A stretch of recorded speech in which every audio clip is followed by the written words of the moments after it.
Paulo Excelência, eu passo a palavra ao doutor Rogério Aro, que terá 15 minutos para a sua sustentação oral, a iniciar-se às 10 horas e 24 minutos. Muito obrigado, Excelência. Bom dia a todos.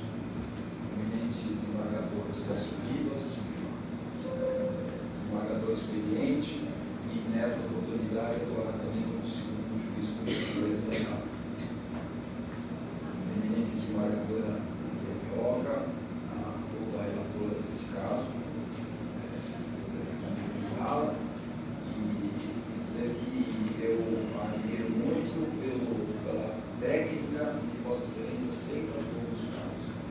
Me recordei até no antigo fórum da Maria Paula, que cheguei a despachar em Vossa Excelência. Era um caso ali corriqueiro, mas era um final de ano que eu estava aflito, meu cliente estava preso e eu não conseguia acessar e despachar. E Vossa Excelência foi muito gentil e me atendeu. E isso a gente guarda na memória. A gentileza de Vossa Excelência para com os advogados. Eu recebo aqui essa singela homenagem. Doutor desembargador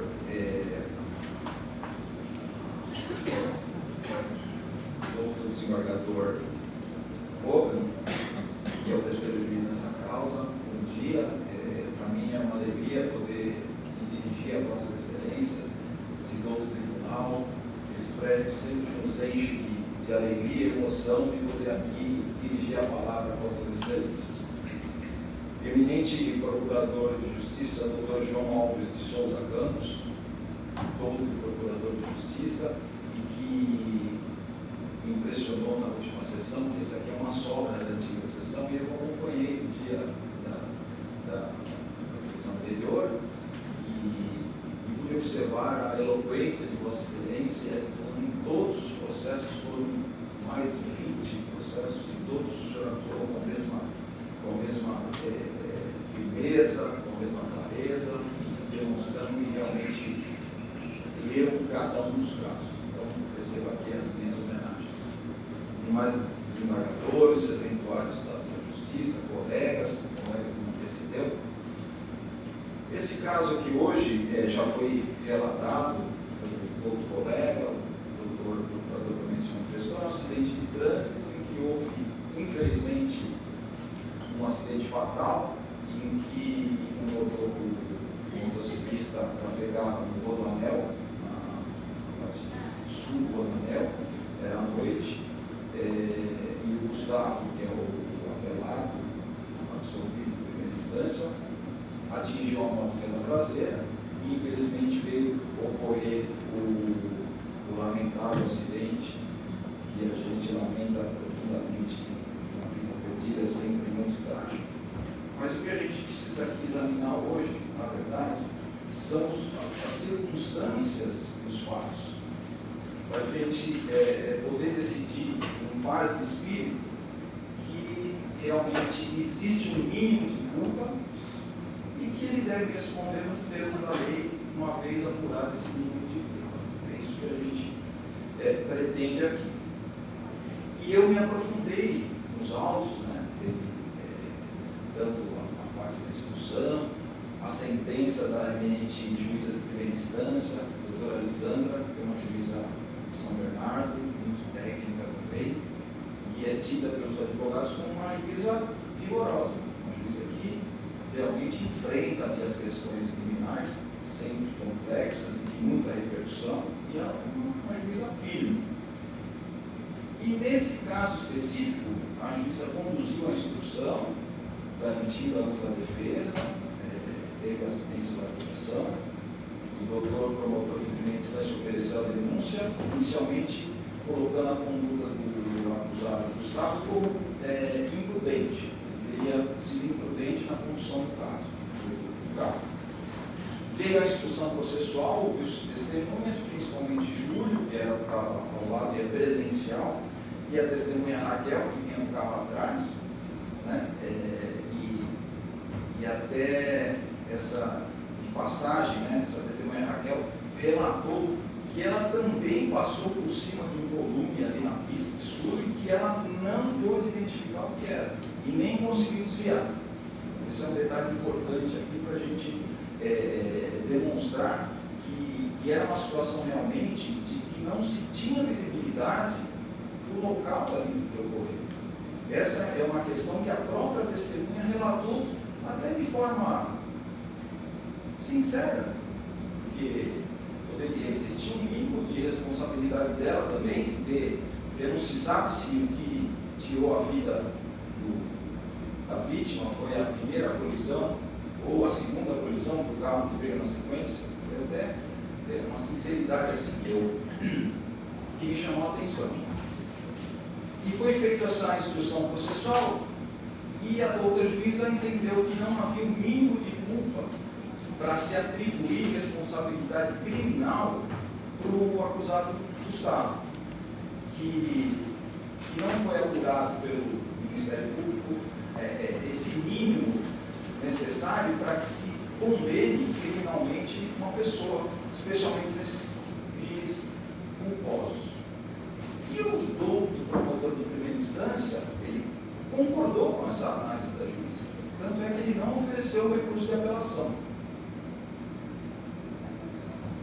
E caminhava para o trânsito em julgado na primeira instância. E aí veio a outra assistente de acusação que interpôs o recurso de apelação, e aqui estamos nós hoje para julgar esse inconformismo, que eu respeito muito, eu sei da dor da família, a gente lamenta de coração, porque é uma situação realmente que nos toca, especialmente porque a gente trafega pelo Rodoanel. A gente utiliza essa via. É uma via que é uma autopista de 100 km por hora, e a gente fica se colocando nessa posição. Será que eu, diante daquela situação, eu conseguiria evitar esse acidente? Porque o Gustavo é uma pessoa de bem, é um jovem empresário, uma pessoa que trabalha, tem clínicas odontológicas. Ali foi colocado que era a namorada que ele ligou, não era a namorada, era a esposa dele, um filho pequeno, e realmente naquele momento ele ficou muito apavorado, muito estressado, e é natural que assim se entenda, porque acho que diante de uma situação daquela, qualquer pessoa ficaria exaltada, né? Ansiosa. E o que ele me relatou também, foi consignado aqui pelo doutor, que eu perguntei para ele, eu falei, mas você fugiu? Não, eu não fugi. Tanto ele não fugiu que o carro dele não ficou danificado a ponto de não poder trafegar mais. O carro dele deu aquele primeiro impacto na traseira da moto, aí a moto caiu, veio essa testemunha Raquel, passou por cima provavelmente do corpo, e eles pararam o carro ali no acostamento. Então não houve essa fuga. O que houve, o que ele me explicou, foi que parece que com o impacto dos vidros, entrou um pouco de vidro, e naquele momento de desespero ele achou que tivesse uns vidros, o olho do vidro, estava apavorado, e encostou uma picape e ofereceu ajuda. E diante da situação falou, eu te levo para o hospital. E foi isso que aconteceu. E o carro ficou lá. O Júlio, que estava com ele também, ficou no local. Então essa questão de fugir do local dos fatos, ele perde um pouco assim a força, né, dessa imputação. Agora, com relação ao acidente propriamente dito, uma das questões centrais aqui que foi colocada é que a moto não estaria com as lanternas funcionando. Que a polícia, no boletim de polícia militar, falou que estaria em ótimas condições. E o laudo do IC, folha 75, eu até coloquei nos memoriais a foto da moto, atestou, e a foto está ali para qualquer um ver, que ela não tinha lanterna traseira. Ela não tinha essa lanterna traseira, a moto. Está na foto. Então, como que uma moto ela pode estar com a parte de lanterna, sinalização em ordem, se sequer existe a lanterna traseira da moto? Essa é uma questão que, com todo respeito à argumentação do doutor procurador, não faz muito sentido Não, a seta está ali na foto, não, tem a seta, tá? E a luz da lanterna, onde está? Não tem, não tem. E eu fico muito incomodado de querer apontar esses equívocos da vítima, por conta do ocorrido, mas aqui eu selecionei a situação da morte. Não buscando compensação de culpas, não é isso, não se trata disso, é mostrar as condutas de cada um na sua realidade do processo. Então, por exemplo, a moto não tinha licenciamento, não tinha habilitação para conduzir a moto, à noite um trecho sem iluminação, com as luzes apagadas, porque não é que a luz estava acesa ou apagada, não tinha lanterna. Isso está na foto do laudo e em nenhum momento foi iluminado. E uma questão que eu vislumbrei também, porque no parecer do doutor procurador de Justiça em segunda instância, foi ali que o Ministério Público tinha concordado com a sentença, e no parecer houve essa questão de que ele vislumbrava um mínimo de culpa no Gustavo e, portanto, ele achava que o recurso tinha que ser julgado procedente. E lá ele coloca algumas hipóteses. Ele coloca de duas uma, ou o Gustavo estava com a luz apagada, ou ele estava com excesso de velocidade. E aí que nasce essa questão que merece ser analisada de forma detalhada. Primeiro que são ilações, não existe a prova, são suposições, né, que foram colocadas ali.